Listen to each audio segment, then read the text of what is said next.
Hello there, today we're gonna turn this photo into something interesting. We'll add some lava and make this photo more epic. I guess we're making her death more epic. Anyway, without any further ado, let's jump to Photoshop. First I'll bring the lava photo and place it in the back. Now I need to make a selection. I'll use the pen tool. You see the edge areas are pretty blurry, so I need to add some feather to smooth it. Now I can mask this out. Also, I think I need to mask these areas as well. I will make a selection around these areas and remove it. See here, these edge areas are blurred. Next, I'm going to add more rocks and lava in the background. For example, I can put this rock here.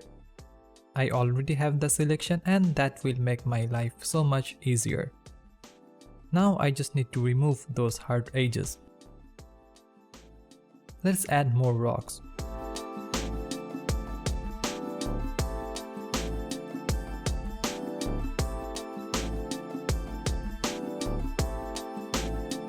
Okay, these areas need to be a little bit darker, so let's use a curve. I'll clip this curve and drag it down to make it darker. Invert the mask by pressing Ctrl or Command and I, and then paint with white only in the rock. The red lava doesn't need to be darkened. I can make this rock brighter so it looks closer to the camera. Once again, I'll use curve. Now I want to add glow to the lava. I can create a new layer, take a sample color and change the blend mode to linear dodge and then paint manually. But we can do it in a much faster way. Go to channel and look for the highest contrast in these red, green and blue channels. In this case, the red channel has the highest contrast. I'll copy it and increase the white and black with a level.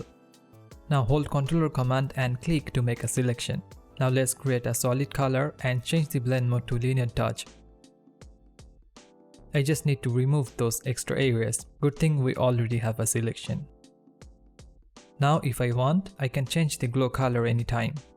That was so much faster. On the top of that, if you want more glow, you can always add that. Next, I will extend the ground. I'll just use the clone stem tool and copy these areas. Now it's time to add highlights to our subject.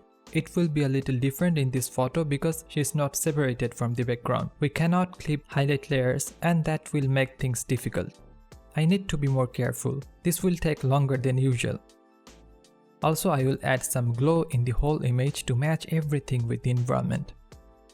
Sometimes I add colors to the photos to make them pop. Here I can do that in the concrete. If you check my Instagram and my other videos, you will see me doing that often. By the way, you can check my Instagram for more of my works. Also don't forget to hit the subscribe button. I'll create a solid and pick the concrete color, and then change the blend mode to overlay. Now I need to paint. I need to make sure the lady and the hand are not affected. Same way, I will do it in her cloth. Next I will add blur to the lava. It should be blurry since it is further away. I will convert all the lava layers into a smart object. This way we just need to add blur in one layer and we can change the values later if we need. I guess in this case it doesn't really matter if I use Gaussian blur or tilt shift blur, but let's use tilt shift blur. I forgot to add a smoke. I'll create a new layer and with a smoke brush I will paint. Of course it's too much. I'll reduce the opacity. Also I will add a radial blur.